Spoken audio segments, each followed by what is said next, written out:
be spending lots of time in your kitchen preparing food for guests at your Super Bowl party, while doctors are preparing for a blitz of heart attacks. Joining me now to talk about the spike in heart attacks on Super Bowl Sundays and how you can protect yourself is cardiologist Dr. Asif Ali. He's with the Sina Foundation Clinics. Good morning to you, doctor. Good morning. Thanks for coming in. So there have been actual studies done that show the Super Bowl can, in fact, be linked to an increase in heart attacks if your team loses after the game. Why is that? Yeah, sure. So you've heard of that adrenaline surge, that rush that you feel in your chest, that fight or fight response. So when we watch the Super Bowl, hey, it's exciting time. We're rooting for our teams. We want them to win.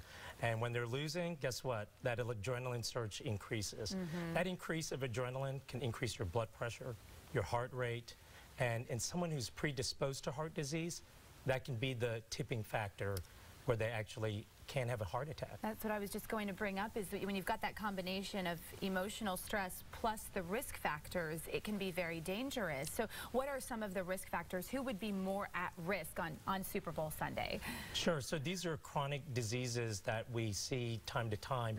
Hypertension, diabetes, smoker, if you have high cholesterol, or lack of exercise. So these kind of predispose you to having blockages in your artery, also known as coronary artery disease. Okay. And in fact, in a study done in Journal of Cardiology, they actually found when in 1980, when the LA Rams played the Pittsburgh Steelers and they lost, for the next 2 weeks there was an increase in heart attacks.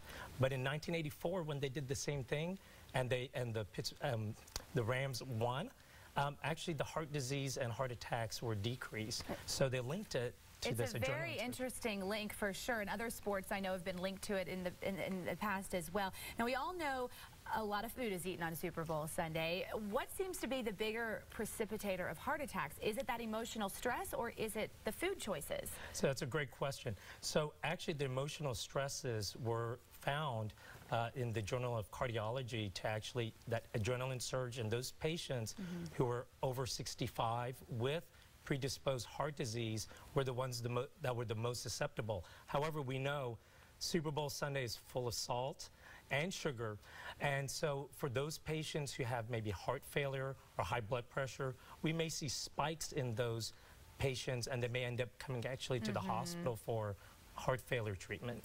There's also been a recent study done showing that sugar is a bigger problem than salt when it comes to heart problems. Do you have an opinion on that, and would you say that sugar is the bigger culprit?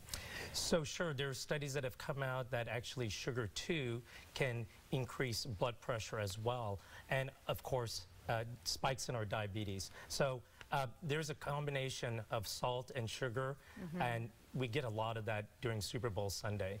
If someone does have heart issues in their family, what kind of precautions should they take? Sure. So if you're watching Super Bowl Sunday and you already have a family history, you start getting chest pain, short of breath, and in women, you can get jaw pain, shoulder pain, and it doesn't go away, you may want to go ahead and seek help. Yeah, if you feel yourself getting worked up, just step out of the room maybe too, right? That's absolutely right. Okay. Well, Dr. Ali, thank you so much for coming in. We really appreciate this helpful advice, and we hope that everyone has a calm, cool, and collected Super Bowl Sunday. Thank you so much. Thanks.